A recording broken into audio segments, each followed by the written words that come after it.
រឿងភ្នំនាងកង្រីកាលពីព្រេងនាយមានសេដ្ឋីម្នាក់នៅនគរមួយជាមនុស្សឥតកូនបាននាំប្រពន្ធទៅបន់សុំកូននៅដើមជ្រៃមួយក្រោយពីបន់មកប្រពន្ធមានកូន12នាក់សុទ្ធតែស្រីលុះបានកូនហើយសេដ្ឋីធ្លាក់ខ្លួនជាអ្នកទាល់ក្ររកអាហារចិញ្ចឹមគ្មានក៏រទេះដឹកកូនទាំង12ទៅប្រោះចោលក្នុងព្រៃជ្រៅក្រោយពីឪពុកប្រោះចោលកូនទាំង12នាក់ក៏នាំគ្នាដើរក្នុងព្រៃទៅដល់នគរមួយជានគរយក្សស្រីឈ្មោះនាងសន្ធមារយក្សស្រីនោះមានកូនស្រីមួយឈ្មោះនាងកង្រីនាងសន្ធមារបានឃើញនាងទាំង12ក៏តំណែងខ្លួនជាមនុស្សស្រីនាំយកនាងទាំងនោះទៅទុកប្រាសាទរបស់ខ្លួនឲ្យបម្រើនាងកង្រីជាកូនកាលនាងទាំង12ដឹងថានគរនោះជានគរយក្សនាងសន្ធមារជាខណីហើយក៏នាំគ្នារត់ចេញនាងសន្ធមារតាមរកទៅឃើញនាងទាំង12បានជៀមហែសីព្រះបាទរត់សិតនៅនគរមនុស្សក៏តំណែងខ្លួនជាស្រីក្រមុំបានធ្វើជាមហាក្សីព្រះបាទរត់សិតនោះដែរហើយនាងសន្ធមារពុតធ្វើជាឈឺធ្ងន់ញុះញង់ពេទ្យឲ្យទូលព្រះបាទរត់សិតឲ្យស្គៀលភ្នែកនាងទាំង12យកមកធ្វើជាថ្នាំព្យាបាលរោគខ្លួនមិនឲ្យយកនាង12ដែលមានគភ៌គ្រប់គ្នាទៅទុកក្នុងរណ្ដៅមួយជាមួយគ្នាបង្អត់អាហារហើយឲ្យយកក្របភ្នែកទាំង12ទៅទុកក្នុងឃ្លាំងឯនគររបស់ខ្លួនឲ្យនាងកង្រីជាកូនខ្លួនថែរក្សាបណ្ដានាងទាំង12នោះនាងបង11នាក់ត្រូវគេឆ្កៀលភ្នែកទាំងសងខាង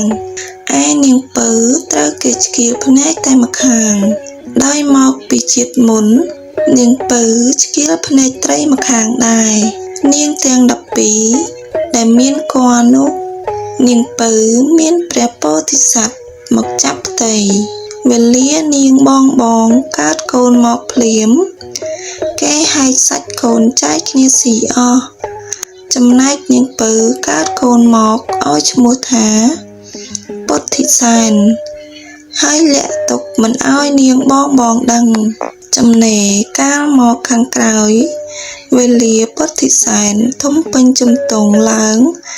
នាងសន្ធមារដឹងថាជាកូននាង12ក៏ប្រើឲ្យជីសេះនាំសម្បុត្រទៅឲ្យនាងកង្រីដោយដាក់សេចក្តីថាបើពុទ្ធិសែនមកដល់យប់ឲ្យស៊ីទាំងយប់ដល់ថ្ងៃឲ្យស៊ីទាំងថ្ងៃតែជាភ័ព្វរបស់ពុទ្ធិសែននៅពេលជីសេះទៅដល់ពាក់កណ្ដាលព្រៃមហាឥសីបានឃើញពុទ្ធិសែនកំពុងផ្ទំលក់និងឃើញសម្បុត្រដែលចងនៅកសេះក៏ហែកសម្បុត្រចោលហើយសរសេរសម្បុត្រជាថ្មីថាបើពុទ្ធិសែនមកដល់យប់ឲ្យរៀបការទាំងយប់ដល់ថ្ងៃឲ្យរៀបការទាំងថ្ងៃជាមួយនាងជាកូនពេលដែលពុទ្ធិសែនទៅដល់នគរយក្សនាងកង្រីបានឃើញសម្បុត្រក៏រៀបការជាមួយពុទ្ធិសែនភ្លាមព្រះពុទ្ធិសែនបានសោយរាជ្យនៅនគរយក្សមិនយូរប៉ុន្មាន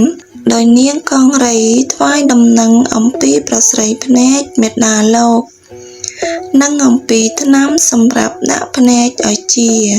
ហើយនឹងថ្នាំសម្រាប់បោះទៅកើតជាទឹកសមុទ្រជាភ្នំបានក៏ទ្រង់លួចរត់ចោលនាងកង្រីទាំងអធ្រាត្រមកនគរវិញនាងកង្រីតាមមកព្រះពុទ្ធិសែនបោះថ្នាំឲ្យកើតជាទឹកសមុទ្រខាំងផ្លូវនាងកង្រីក៏យំសោកស្លាប់ខ្លួននៅកណ្ដាលព្រៃ ហើយព្រះពុទ្ធិសែនមកដល់នគរវិញដោយសុវត្ថិភាពទ្រង់ដាក់ថ្នាំភ្នែកមេដានិងមេដាធំទាំងអស់ឲ្យជាឡើងហើយទ្រង់សម្លាប់នាងសន្ធមារទៅទ្រង់បានសោយរាជ្យជំនួសព្រះបិតាជាសុខក្សេមក្សាន្តរហូតដល់ទ្រង់ព្រះទីវង្គតរឿងនិទានខ្លីខ្ញុំក៏បានបញ្ចប់ត្រឹមនេះសូមពុកម៉ែបងប្អូនទាំងអស់គ្នាជួយចុច Subscribe និងរូបកណ្ដឹងឲ្យខ្ញុំម្នាក់មួយផង